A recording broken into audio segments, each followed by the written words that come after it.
Karimnagar dump yard విషయంలో BJP BRS పార్టీలు ప్రజలను మభ్యపెడుతూ చెత్త రాజకీయాలు చేస్తున్నాయని సూడా చైర్మన్ కోమటిరెడ్డి సురేందర్ రెడ్డి మండిపడ్డారు. 10 ఏళ్లు బీఆర్ఎస్ అసమర్థ పాలన వల్లే నగరంలో చెత్త పేరుకుపోయిందని, ఎంపీగా బండి సంజయ్ నిధులు తేకుండా అబద్ధపు హామీలతో డ్రామాలు ఆడుతున్నారని విమర్శించారు. సీఎం రేవంత్ రెడ్డి నేతృత్వంలోని ప్రభుత్వ వేస్ట్ టు ఎనర్జీ ప్లాంట్ ద్వారా సమస్యలను శాశ్వతంగా పరిష్కరిస్తుందని ఆయన స్పష్టం చేశారు. ఈ మధ్య మిమ్మల్ని కలుసుకునే అవకాశం కొన్ని రోజులు గ్యాప్ వచ్చింది. ఈ విలేకరుల సమావేశంలో పాల్గొంటున్నటువంటి మా గౌరవ కార్పొరేటర్లకు, మా మైనార్టీ సెల్ అధ్యక్షుడు తాజ్కు, కాంగ్రెస్ పార్టీ నాయకులకు అందరికీ కూడా నమస్కారం తెలియజేస్తూ, ముఖ్యంగా గత నెల 2 నెలలుగా బీజేపీ బీఆర్ఎస్ పార్టీలు రెండు కూడా చెత్త రాజకీయం చేస్తూ ప్రజలను తప్పుదో పట్టిస్తూ పబ్బం కట్టుకునేటువంటి ప్రయత్నం ఏదైతే చేస్తూ ఉన్నారో దాన్ని ప్రజల పక్షాన, కాంగ్రెస్ పార్టీ పక్షాన తీవ్రంగా ఖండిస్తూ ఉన్నారు. బీఆర్ఎస్ వాళ్ళు 10 సంవత్సరాలు ఈ రాష్ట్రంలో పాలన చేసి, అవినీతి పాలన చేసి, నియంత పాలన చేసి, ప్రజా సమస్యలను పక్కకు పెట్టి 2009 నుంచి కరీంనగర్ నియోజకవర్గంలో గౌరవ శాసనసభ్యులు గంగుల కమలాకర్ గారు ఇక్కడ శాసనసభ్యులుగా వ్యవహరిస్తూ ఉన్నారు. మాట్లాడితే కరీంనగర్ను అర్థం తునుక చేస్తున్నాం, ఇంకేమో చేసాం, బాగా అభివృద్ధి చేసాం అని చెప్పి మాట్లాడేటువంటి వీళ్ళు ఇలా మళ్ళీ చెత్త రాజకీయం చేస్తూ ఉన్నాం. మానేరు అందాలను మేము చేస్తూ ఉన్నాం, సబర్మతిలాగా తీర్చిదిద్దుతా అని చెప్పి మాట్లాడిన వాళ్ళు, మానేరు తీరంకు 10 సార్లు పోయిన వాళ్ళు, 100 కోట్ల రూపాయలు పెట్టి అభివృద్ధి చేస్తామని చెప్పుకున్న వాళ్ళకు ఆనాడు ఆ డంప్ యార్డు కనబడలేదా అని అడుగుతా ఉన్నాం. ఈ 10 సంవత్సరాలు చెత్త గుట్టలుగా పేరుకపోయింది. ఎవరి హాయంలో పేరుకపోయింది? మీ 10 సంవత్సరాల పాలనలో అక్కడ గుట్టలుగా చెత్త పేరుకపోతే కనిపించకుండా మీకు దాన్ని ఏం చేయాలన్న సోయి లేక ఇలా కేవలం 2 సంవత్సరాల కింద కాంగ్రెస్ ప్రభుత్వం మీద నిందలు వేసే ప్రయత్నం ఏదైతే ఉందో దయచేసి ప్రజలు గమనించాలని చెప్పి కోరుతా ఉన్నాం.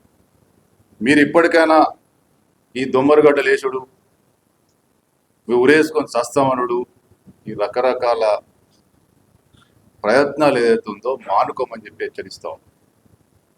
మిమ్మల్ని ఎవరో మీకు మీరే ఉరి తీసుకోవాల్సిన అవసరం లేదు. ఇప్పటికే ప్రజలు ఉరి తీసారు, మళ్ళీ మిమ్మల్ని ఉరి తీసే రోజు దగ్గరలోనే ఉంది. ప్రజలు మిమ్మల్ని ఉరికిచ్చే రోజు కూడా దగ్గరలో. ఏం చేశారు? 20 సంవత్సరాలు ఇక్కడ శాసనసభ్యుడు, 10 సంవత్సరాల అధికారం ఉంటుంది, కనీసం సోయి లేదు. స్మార్ట్ సిటీకి సంబంధించి 16 కోట్లు దాన్ని మరి ఆ చెత్తను తొలగించడానికి నిధులు వెచ్చించి 1 కోటి రూపాయల పని కూడా జరగకుండా చేతులు ఎత్తేసింది మీరు కాదా? దానిలో మీరు కేంద్రం ప్రభుత్వ వాటా, రాష్ట్ర ప్రభుత్వం సంబంధించి ఆనాడు మీరు చేసినటువంటి ప్రయత్నం విఫలం కాలేదా? అదేగాక మరి దాన్ని ఏ విధంగా ఆ చెత్తను పేరుకోకుండా చూడాలనేటువంటి సోయి ఎక్కడన్నా మీకుందా? ఇవన్నీ మర్చిపోయి ప్రజలకు పెద్ద గుదిబండగా చేసి ఇవాళ మళ్ళీ చెత్త రాజకీయం చేయడం ఏంటి? కరీంనగర్ ఓటు మాట్లాడతారు, హుజరాబాద్ పోయి ఓటు మాట్లాడతారు. ఇక్కడ ఉండొద్దు, ఇక్కడ తీసేయాలి ఏడంటారు, ఆడుకోతాడు రావద్దు అంటారు. అంటే ఇదంతా కూడా మీ ఇష్టారాజ్యంగా ప్రజలను తప్పుదోవ పట్టిస్తూ ఏది పడుతుంది డ్రామా కంపెనీ నడిపిస్తా అంటే ప్రజలను పిచ్చోళ్ళు అనుకుంటున్నారు. ఏం చేసారు 10 సంవత్సరాలు ప్రజలకు తెలియదా? ప్రజల కళ్ళ ముందు అంతా ఉంది కదా. ఇలా ముఖ్యమంత్రి గారు ఒక చిత్తశుద్ధితో ఆ సమస్యను పరిష్కరించాలా, ఆ సమస్యను పరిష్కరించడం కోసం దీనికి ఏదైనా మార్గం చూడాలని చెప్పి ఒక మాట మాట్లాడితే దాని మీద ప్రతిరోజు ఒక చెత్త రాజకీయం చేస్తూ, బురద రాజకీయం చేస్తూ ఎవరికి వాళ్ళు డ్రామా నడిపిస్తూ ఉన్నారు. గంగుల కమలాకర్ గారు దీనికి సమాధానం చెప్పాలి. 20 సంవత్సరాలు 10 సంవత్సరాలు మీరు శాసనసభ్యులుగా మంత్రిగా ఉన్నప్పుడు ఇదే మానేరు తీరం మీద మీరు 100 సార్లు తిరిగినప్పుడు మీకు ఆ డంప్ యార్డ్ కనబడలేదా అని అడుగుతా ఉన్నాం. ఇవాళే కనిపిస్తుందా డంప్ యార్డ్? అరే ఇదేం రాజకీయం? బండి సంజయ్ కుమార్ గారు 12 సంవత్సరాలు కేంద్రంలో అధికారంలో ఉంటారు. ఇప్పటి వరకు 7 సంవత్సరాలుగా ఆయన పార్లమెంట్ సభ్యునిగా ఉంటాడు, 2 సంవత్సరాలు కేంద్ర సహాయ మంత్రిగా ఉంటాడు. కనిపించలేదా? ఇవాళనే కనిపిస్తా ఉందా? ఎన్నికల ముందు ఏం మాట్లాడారు? దానికంటే ముందు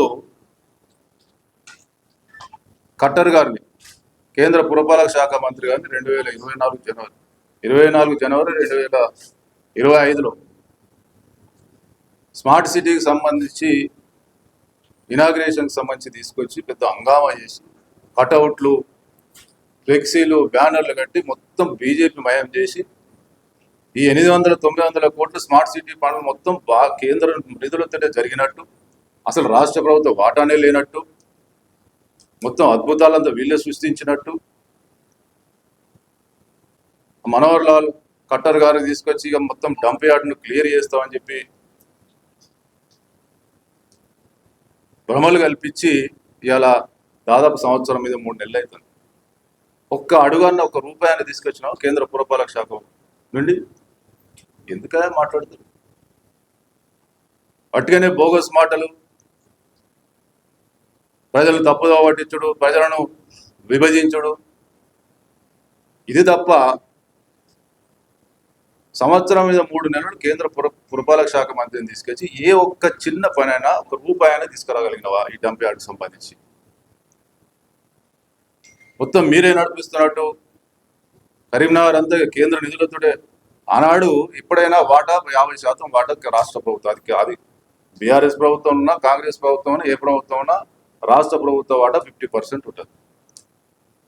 ఆ వాటాకే సంబంధం లేనట్టు మొత్తం కరీంనగర్ అంతా కాషాయమయం చేసి